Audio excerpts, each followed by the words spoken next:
So today I want to talk about the multiplayer for Call of Duty Advanced Warfare and just give some of my views on it. I just want to talk about it from relation to the console side of things. This is due to the fact that the PC side probably just doesn't get the attention from the player base and the player count. So I wanted to talk about some of the pros and the cons and the in-betweens and just give some of my views about it and opinions. So what is the pros in regards to Advanced Warfare? I would have to say that the exosuit abilities and the new movement system is a great addition to the game. And I think it opens up a whole new range of functionality that we never had before when we had the ground-based Call of Duties.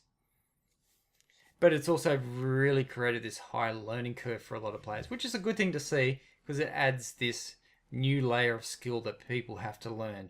And that's one thing Call of Duties have probably been lacking of late, is that skill-based enjoyment. But from the in-between sides, I think there's a lot of things that need to be addressed and looked at. The kill streaks are something that definitely needs to be looked at.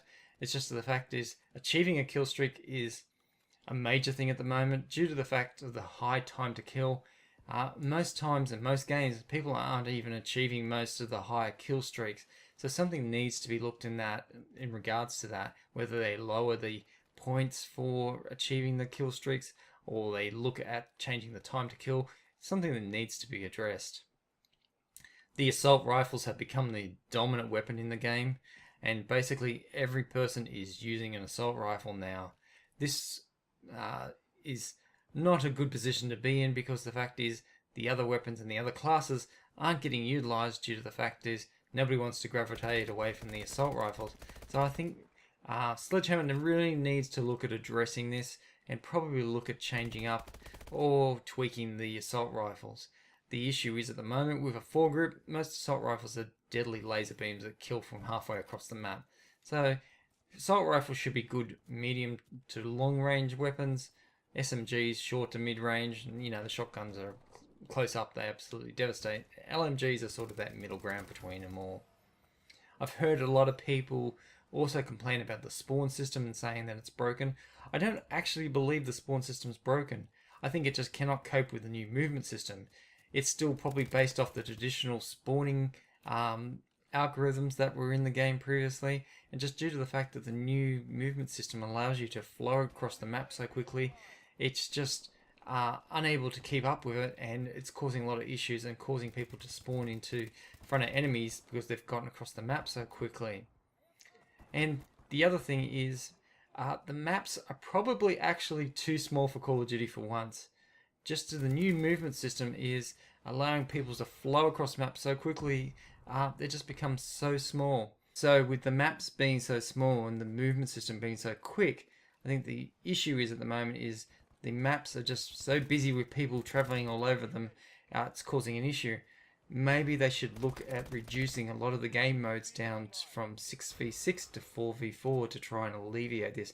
I think it would be a good balance in that sense. And I think given time, Sledgehammer will look at these and try and address these issues as such.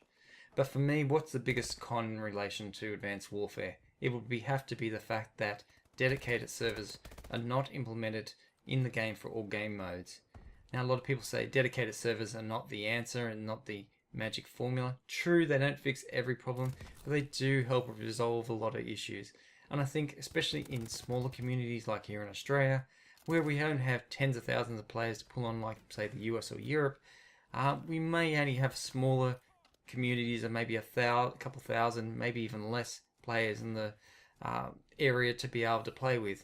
And I've noticed this a great deal with a lot of games I've played with where I've been on one bars, or I've actually suffering a lot of deaths I know I shouldn't be suffering, because the fact is the netcode has just not been able to deal with the fact is with the vast distances. So I think it's something they need to address, and I think it's actually holding Call of Duty back, and I think it's going to affect them a great deal in the future if they don't look at implementing something. So I do have one suggestion for Call of Duty, and it's in relation to the DLC. I find more than not that the DLC offers new maps, new customization, new weapons and so forth, and a lot of the times people aren't getting the opportunity to play them either because they find that there's not enough players, or the fact is, the cost. I think maybe they should look at maybe implementing the not only the base maps but also the DLC maps as free, and maybe include the certain new game modes, customization, weapons, and all that as part of the DLC. So what this creates is more longevity for the actual game, because people will have the opportunity to go and play those new maps, and more than likely to go out and purchase, say, the DLC to get the new weapons or the customization. I think this is a great way to sort of increase the game's lifespan and allow it to be more interesting. Because gaming is about having fun, but you also find that if it becomes too frustrating, people become unwilling to play the game, because the fact is they don't want to go through frustration. They want to have fun, but they want to have a little bit of a challenge as well. And I think that's the problem at the moment, is people are getting a little bit frustrated with the game, and hopefully that will change over time. But this also has an offshoot effect that it lowers the player count, and then people are not willing to play, and creates this perpetual issue with the fact is you cannot find games. So I'm hoping that Sledgehammer and Activision can continue to work to improve the game and bring back that fun experience that I've always remembered from Call of Duty. Those quick, short games which you have a lot of fun, and that's the core of what I've always enjoyed about Call of Duty. So I hope you enjoyed my opinions, and I'd like to thank you for taking the time to come and watch my video, and I will talk to you later. Thank you.